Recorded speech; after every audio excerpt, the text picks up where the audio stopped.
工业条件匮乏的巴基斯坦，常常展现出令人惊叹的创造力。低价回收的船舶钢板，经过加工，就能制造成我们生活中常见的物品。火光迸射间，厚重的船板被慢慢切割开来。对于常年手搓阿卡的老巴师傅来说，这种操作就像家常便饭。切割下来的钢板随即被送上8手压力机，伴随着震耳欲聋的剪切声，钢板被压切成统一规格的钢条。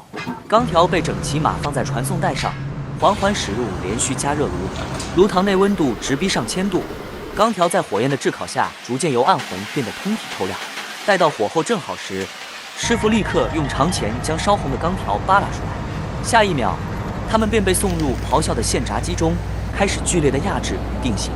整个环节需要多人密切配合，任何一个动作的迟疑都可能引发危险，但工人们依旧操作娴熟，手脚利落地完成整个工序的操作。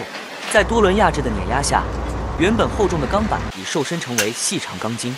工人们将这些钢筋引入收卷机，高速旋转的卷盘迅速将其盘绕成紧密的钢卷。等到钢卷自然冷却，下一道更为关键的工序便要开始。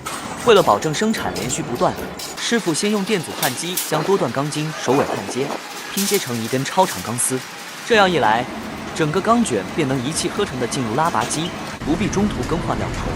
每经过一次拉磨，钢筋直径就会被压缩，内部晶粒结构也被迫重新排列，从而变得更加致密坚韧。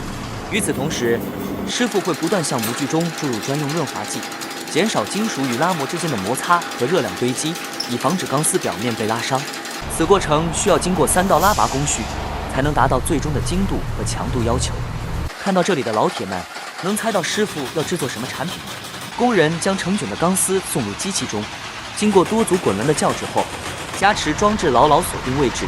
随着冷对机构骤然发力，钢丝一端被压成平整的钉帽，另一端则被切割成统一的长度，标准化的钢钉便源源不断的诞生。别看这些制定机破败不堪，但它们依旧稳定高效。如果运行顺畅，一台设备每天能压制出10万颗钢钉。随着钢钉从出料口倾泻而出，工人立刻将其收集起来。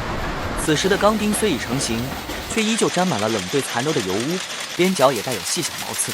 为此，工人将它们倒入滚筒研磨机中，钢钉在密闭空间中彼此撞击摩擦，逐渐抛去锋利的棱角。待舱门再次打开时，眼前的钢钉已变得光滑圆润。最后，工人将它们倾倒进编织袋中，转移至包装工序，按照重量进行包装。